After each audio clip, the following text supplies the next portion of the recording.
Okay, so we're back, and today we are diving into something a little bit different, something you sent to us, and that is an article about the 2025 Triumph Scrambler 900. All right. So we're going to try to get under the skin of this bike and see if it really lives up to the hype, because the article calls it the ultimate retro-modern adventure bike. A bold claim. It is a bold claim, and, we're going to see if it lives up to that. And you sent us the article, so your mission, should you choose to accept it, is to understand if it truly lives up to that hype. I'm ready.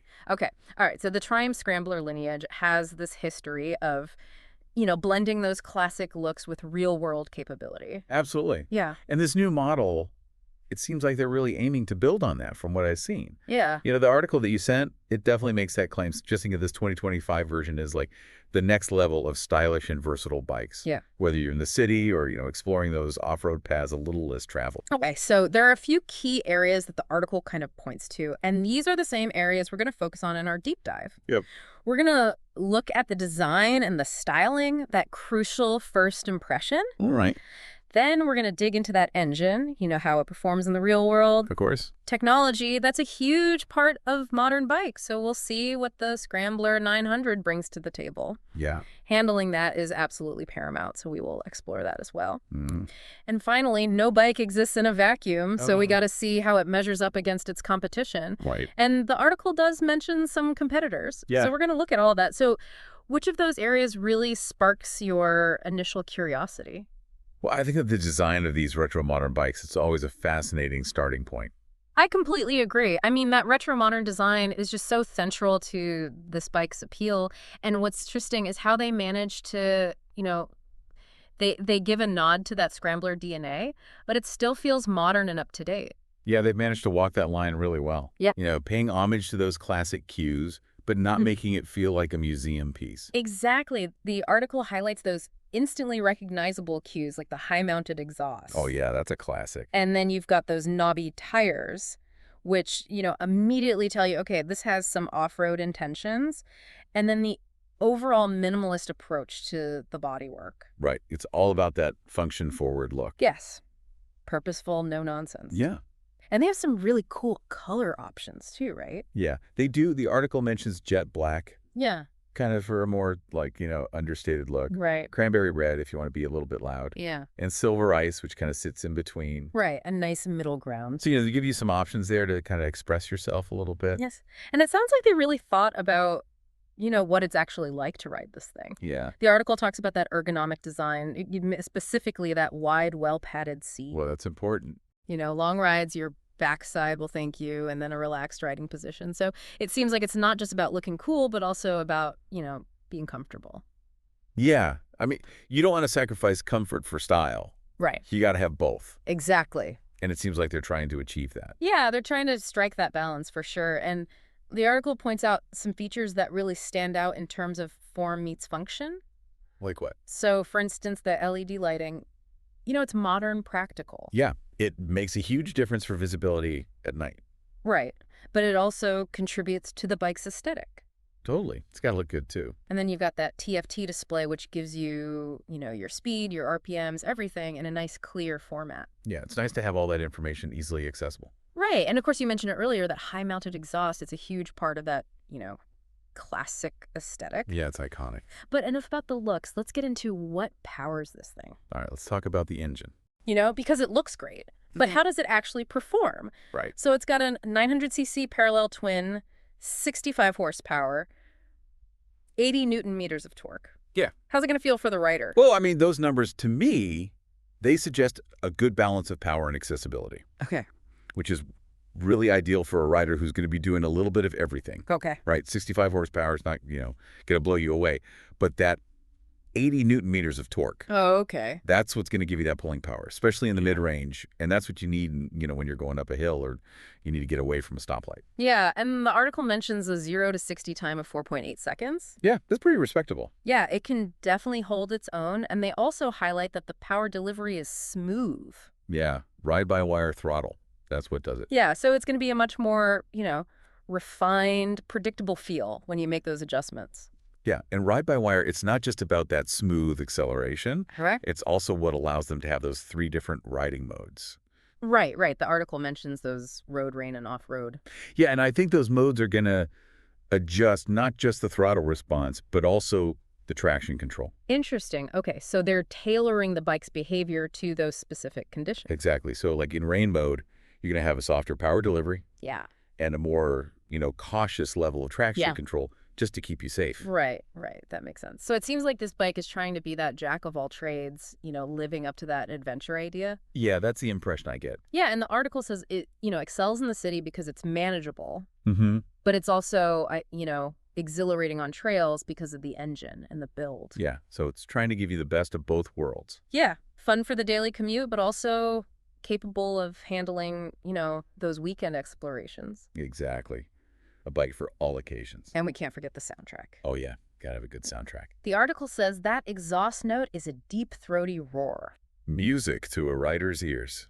It is, it is. And for a lot of enthusiasts, that's a big part of the appeal. Absolutely. So let's shift gears a little bit and talk about the tech. Okay, let's get technical. The article mentions the advanced TFT display. It sounds like it's not your basic instrumentation. Oh, no, this is next level stuff. Okay. For riders who appreciate having all the information at their fingertips, this TFT display is a game changer. Okay. It's high resolution. You can customize it. Right. It gives you speed, RPMs, gear, position riding mode, all that good stuff. So it's not just, a pretty screen. It's actually useful. Oh, yeah. It's super useful. All right. And it's also the interface for those rider aids we talked about earlier. Right. The traction control, the ABS. Keeping you safe out there. Yeah, and those riding modes, all part of that package. So you have more control over your riding experience. Exactly. And the article also mentions some other features like keyless ignition, Always a nice touch. adjustable suspension, Gotta have that. lightweight components throughout the bike. So they're really trying to make it as nimble as possible. Yeah, so they're blending that retro style with modern tech.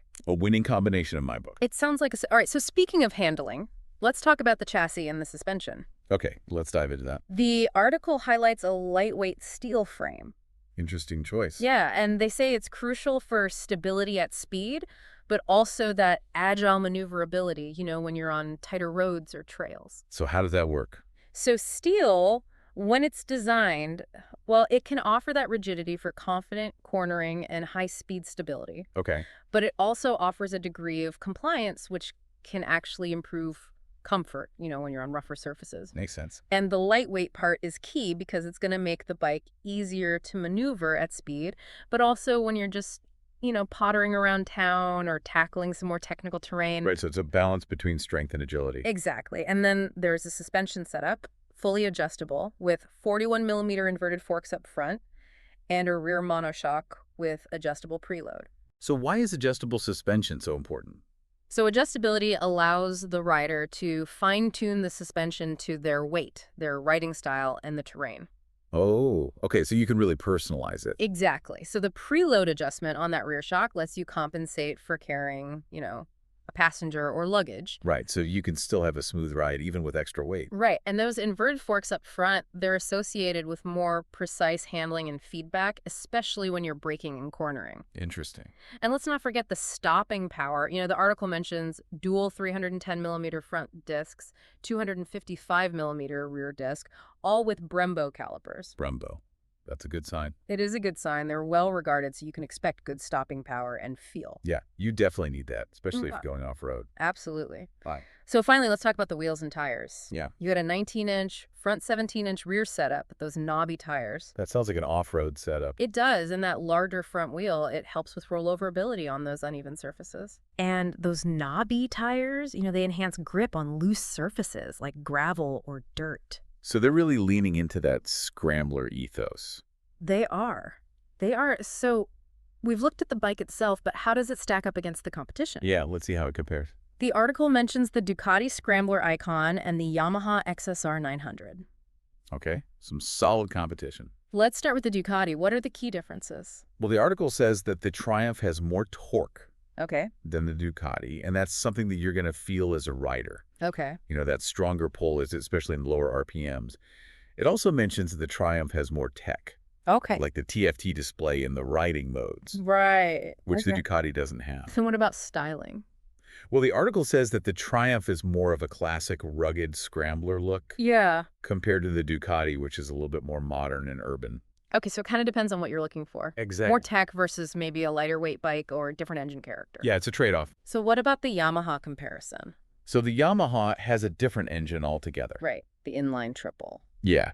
And the article says that while they might have similar horsepower, the Triumph's engine has more character. Okay. And Triumph flair, which is a little subjective, but it usually refers to the sound and the way the power is delivered. Okay. They also say that the Scrambler 900 handles better, Okay. maybe because of the frame and suspension. And finally, they think that the Triumph's going to be priced competitively, Yeah. especially considering all the features it has. So you're getting a lot of bang for your buck. It seems like it. So the article is basically saying that the Triumph offers a better blend of classic style confident handling and modern tech. Yeah, all for a competitive price. And it summarizes what sets it apart as, Triumph's heritage, their history in this segment. Yeah, they've been doing this for a while. The advanced tech and its capability to go off-road. So it's a well-rounded package. It sounds like it. So let's get down to brass tacks, pricing, and availability. Okay, the important stuff, The article says it starts at $10,500 USD. it's not bad.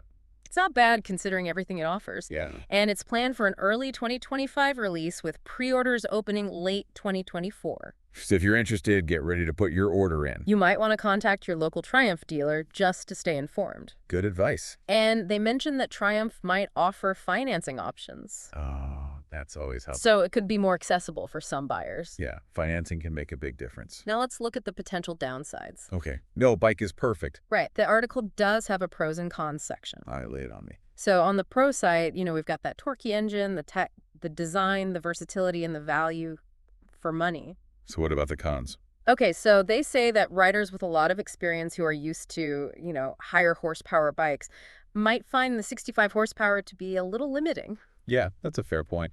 If you're coming from a more powerful machine, it might not have that same top-end speed or acceleration. They also say that the weight of the bike could affect low-speed handling. Okay. So, maneuvering in tight spaces or at very low speeds might be a little bit more challenging. So it's not the most nimble bike out there. Yeah. And then the last thing is that the 13-liter fuel tank might require more frequent stops on those long journeys. Range is always a consideration. Especially if you're planning, those longer trips. Right. So those are things to keep in mind, Mm-hmm. The potential for wanting more power, the weight affecting those slow maneuvers, and the fuel range. Yeah, it's all about finding the right bike for your needs. Exactly. Yeah. So the article concludes by saying that, this bike is a strong contender for that ultimate retro-modern scrambler title. Yeah, especially for riders who, value performance style and tech. Yeah, and I think we can see why, they've blended that classic aesthetic with modern features. Yeah, it's a good mix. Yeah, and it seems like it can handle a variety of riding situations. Yeah, city streets, back roads, even light trails. So they've really created a motorcycle that could appeal to, both those who love that classic look and those who need a modern, versatile ride. Exactly. A bike that can do it all. So here's a final thought for you to consider. I'm listening. Given this balance of vintage-inspired design and modern tech and its versatility across different riding scenarios, how might a bike like the Scrambler 900 really fit into your ideal riding life? That's a good question. It's something to think about, as you're considering your next two-wheeled adventure. I'll definitely be pondering that. And on that note, we'll wrap things up for today. Thanks for having me. Thanks for joining us. That was a good dive. It was, and we'll catch you next time on The Deep Dive. See ya. Bye. Bye.